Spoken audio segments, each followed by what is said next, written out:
sekalian yang saya banggakan dan yang saya cintai, kesempatan pada pagi hari ini kita bertemu kembali dalam program MPS SMA Yapaki Sugihan. Semoga pada kesempatan pagi hari ini kita masih diberikan kenikmatan sehat, kenikmatan sempat, sehingga kita dapat meningkatkan kemampuan kita dalam menerima materi. Baiklah, saya pada kesempatan hari ini akan menyampaikan materi tentang strategi kesehatan menghadapi COVID-19. Nah, di sini ada dua indikator yang akan kita bahas. Yang pertama adalah self-defense atau dari dalam. Ya, dari dalam. Dari dalam itu artinya diri kita itu mempunyai kemampuan yang sangat luar biasa untuk menghadapi ancaman dari manapun, sehingga kita harus percaya diri. Ya, jadi yang pertama adalah mindset. Cara berpikir yang selalu positif, sehingga kita bisa memproduksi imun dan kemampuan untuk menangkal segala kemampuan-kemampuan yang sifatnya negatif. Jadi berpikir positif seperti pepatah mensana corpore sano, menjaga di dalam jiwa yang sehat terdapat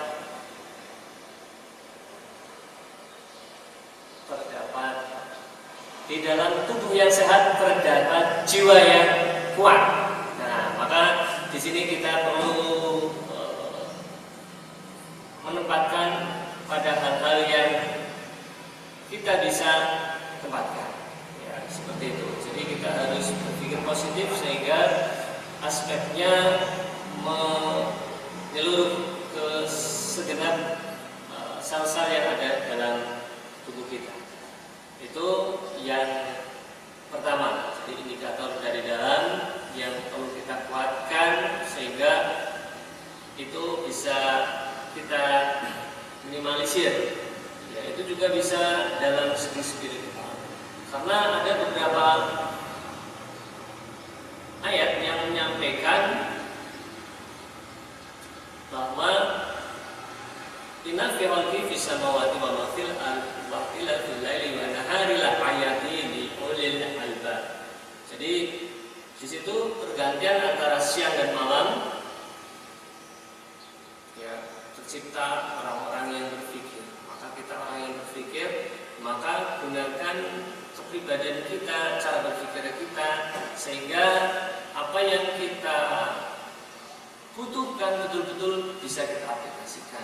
Jadi kita melihat berbagai aspek yang ada di dalam tubuh kita supaya kemampuan diri kita itu muncul. Jadi self-defense, setiap ada serangan dari luar maka kita akan siap menghadapinya.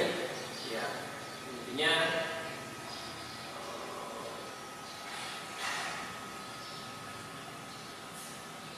Bismillah. Dengan menyebut asma Allah maka kita percaya dan yakin. Nah, itu adalah indikator yang ada di dalam diri kita. Kemudian yang kedua itu ada yang dari luar. Ya, kalau yang ada dari luar itu ada 7 indikator. Ya, ada 7 indikator. Yang pertama adalah jaga kebersihan tangan.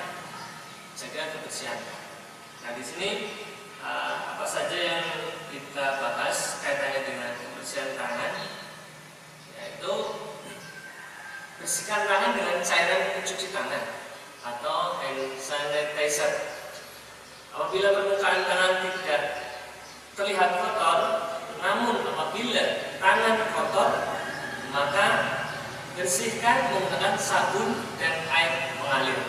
Nah, ini sabun dengan air mengalir. Kemudian cara mencuci pun harus sesuai dengan standar yang ada, yakni meliputi bagian dalam punggung, kemudian sela-sela, dan ujung-ujung jari. Nah, ini bagaimana kita mencuci tangan. Kemudian yang berikutnya, yang kedua adalah jangan menyentuh wajah. Ini jangan menyentuh wajah. Dalam kondisi tangan yang belum bersih, sebisa mungkin hindari menyentuh area wajah, khususnya mata, hidung, dan mulut. Mengapa demikian? Karena tangan kita bisa jadi terdapat virus. Ya, kalau kita ini terdapat virus yang didapatkan dari aktivitas yang kita lakukan. Ya, kita banyak aktivitas, maka apapun yang kita lakukan pasti akan ada yang kita pegang. Ya. Jika tangan kotor, kita digunakan untuk menyentuh wajah, khususnya di bagian yang sudah disebutkan sebelumnya. Maka virus dapat dengan mudah masuk ke dalam tubuh. Kemudian yang berikutnya, yang ketiga. Yang ketiga, terapkan etika batuk dan bersin. Ketika kita batuk atau bersin, tubuh akan mengeluarkan virus. Tubuh itu akan mengeluarkan virus. Ya, batuk otomatis dari mulut kita mengeluarkan virus. Jika virus itu mengenai terpapar ke orang lain, maka orang lain bisa terinfeksi virus yang berasal dari tubuh. Terlepas apakah kita memiliki virus corona atau tidak, etika batuk dan bersin harus tetap diterapkan. Bagaimana caranya? Yaitu tutup mulut dan hidung menggunakan lengan. Jadi lengan atas, ya, lengan atas menggunakan hidung bagian dalam. Jadi seperti ini. Nah, begitu. Bagian ini dinilai aman untuk mulut dan hidung dengan optimal. Jadi seperti ini, ya, seperti ini itu bisa mengoptimalkan. Ya, kemudian selain itu bagian lengan atas dalam ini tidak digunakan untuk beraktivitas menyentuh wajah. Ya, karena lengan bagian atas ini tidak, ya, jarang sekali menyentuh wajah, sehingga relatif aman. Selain dengan lengan, bisa juga menutup mulut, dan hidung menggunakan kain tisu. Pokoknya kain tisu ditutup ke mulut dan hidung. Yang setelahnya harus langsung dibuang ke tempat sampah. Jadi setelah ditutup di muka, itu langsung kita buang atau kita simpan di tempat yang aman, tempat sampah seperti itu. Kemudian yang berikutnya, yang keempat itu pakai masker. Bagi Anda yang memiliki gejala gangguan pernafasan, kenakanlah masker medis kemanapun saat Anda keluar rumah atau berinteraksi dengan orang lain. Setelah digunakan, ya, masker medis hanya bisa digunakan satu kali dan harus segera diganti. Jangan lupa buang masker di tempat sampah yang tertutup. Jadi tempat sampah itu tempat sampah yang tertutup. Kemudian cuci tangan setelah itu. Namun bagi Anda yang tidak memiliki gejala apapun, cukup gunakan masker non medis. Masker non medis. Nah, misalnya seperti ini. Nah, ini saya kasih contoh. Ini namanya masker non medis. Ya, ini hanya masker biasa seperti ini. Ini masker non medis. Ya, ini biasa dijual di toko-toko atau di pinggir jalan itu ada, itu bisa digunakan. Ini pun harus sekali pakai, kemudian dicuci. Maka harus mempunyai banyak masker yang seperti ini. Tidak hanya satu tapi digunakan untuk setiap hari. Bisa-bisa menjadi sarang virus apapun ya, seperti itu. Ya. Kemudian yang berikutnya, yang kelima adalah jaga jarak. Ya, jaga jarak. Untuk menghindari terjadinya paparan virus dari orang ke orang lain, kita harus senantiasa menjaga jarak. Jaga jarak. Jadi jaraknya bisa 1,5 meter. Yang penting antisipasi jangan sampai dempet-dempetan. Ya. Kalian sebenarnya dempet ya. Tapi di sini untuk menghindari maka harus ya betul-betul menjaga jarak supaya tidak terinfeksi. Ya. Ini terlebih jika orang tersebut memiliki gejala gangguan pernapasan. Jaga jarak minimal 1 meter. Minimal 1 meter. Ya. Ini juga ada istilah yang biasa disebut physical distance. Kita dilarang untuk mendatangi kerumunan, meminimalisir kontak fisik dengan orang lain, dan tidak mengadakan acara yang mengundang banyak orang, misalnya hajatan. Ya, itu kan banyak orang. Itu ada beberapa kasus di kecamatan, ya di desa Pesugihan. Nah, kecamatan Pesugihan, desa Uripan itu dibubarkan karena apa? Ada kerumunan massa yang tidak memenuhi standar operasional atau SOP, orang banyak berkerumun. Jadi ada banyak orang di sana. Ya, sehingga banyak aspek yang bisa mengakibatkan indikator untuk menularkan virus. Ya, terus ada SOP-nya, standar operasi. Ya, penyelenggaraan apapun itu harus ada. Tapi ini kita harus patuh dengan gugus tugas yang ada di sekolah, ada di desa, kecamatan, kabupaten. Maka kita harus ikuti itu ya supaya kita aman. Kemudian yang berikutnya, yang keenam adalah isolasi mandiri.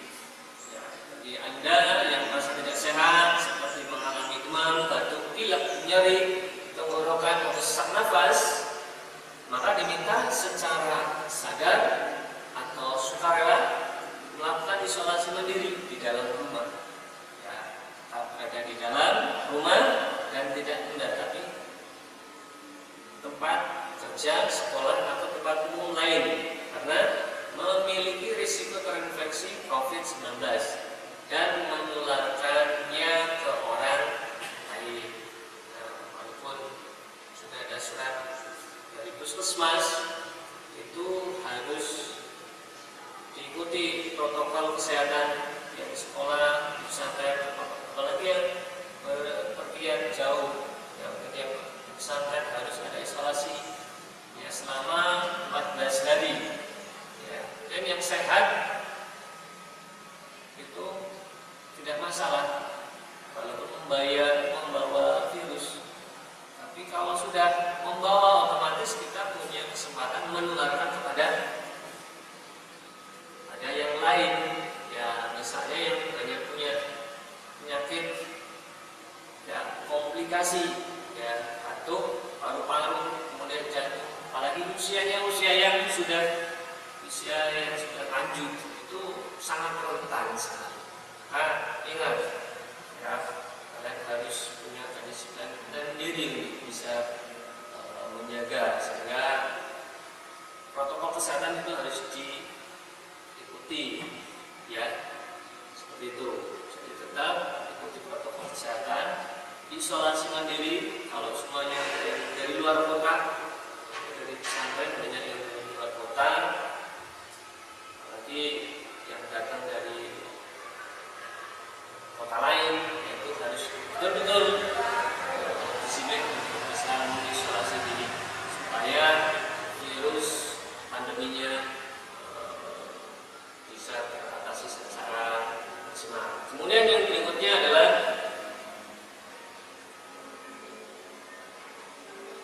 jaga kesehatan. Selama berada di rumah atau berkegiatan di luar rumah, pastikan kesehatan fisik tetap terjaga dengan berjemur. Sinar matahari pagi selama beberapa menit, mengkonsumsi makanan bergizi seimbang, dan melakukan olahraga ringan. Ya, istirahat yang cukup juga sangat dibutuhkan dalam upaya menjaga kesehatan selama masa pandemi ini. Waktu itu saya juga pernah mengantar ya protokol kesehatan di Puskesmas Kecamatan Pesugihan. Jadi saya mengantar pasien, bukan pasien COVID. Begitu ada bel suara berbunyi, itu petugas puskesmas itu langsung berhamburan keluar. Saya pikir apa itu? Ya, itu tuit, begitu, tuit lagi. Langsung petugas berhamburan. Kemudian memberi instruksinya akan suruh keluar. Ya, ternyata saya pun ikut keluar. Ya. Yang lain keluarnya menuju ke halaman belakang. Kebetulan saya tidak sakit, hanya mantap keluarnya ke halaman depan. Jadi tidak tahu yang akan dilakukan. Tapi ternyata apa? Mereka memanfaatkan energi matahari, yaitu berjemur menggunakan protokol, yaitu harus menggerakkan badan. Ya, kalau istilah bahasa Jepang taiso, ya, jadi pemanasan. Kalau di olahraga itu stretching, ya, maka ada kurang lebih berapa menit, ya 10 menit, ya dipandu oleh pegawai puskesmas melakukan kegiatan ya, senam, menggerakkan badan dari atas sampai bawah, semuanya bergerak, ya, keluar keringat. Itu salah satu tips menjaga kesehatan. Ya, sinar matahari itu sangat efektif untuk bisa memberikan kontribusi, karena alam sangat memberi kontribusi kepada kita semua. Maka coba manfaatkan alam sedemikian rupa, jangan sampai kita malah mengotorinya atau merusak alam. Ya, karena alam semakin kurang bersahabat atau kita sendiri yang tidak memanfaatkan secara maksimal, ya, tidak menjaga alam, sehingga alam pun ya kurang bersahabat kepada kita. Seperti lagunya Ebit Ade. Ya, kalian bisa simak sendiri. Kemudian yang terakhir, ya saya tutup saja, karena untuk strategi menghadapi COVID-19 itu adalah kesadaran pribadi, sehingga menimbulkan efek organisasi masyarakat, sehingga kita mempunyai kewajiban atau diri pribadi mempunyai kewajiban untuk bisa membuat disiplin diri, sehingga orang lain pun akan melihat, meniru, kemudian melakukan apa yang kita lakukan. Jika kita bisa memberi kontribusi yang positif, maka efek yang ditimbulkan ke orang lain atau feedback ke diri kita itu akan menjadi baik. Kemudian jangan lupa, apapun yang kita lakukan itu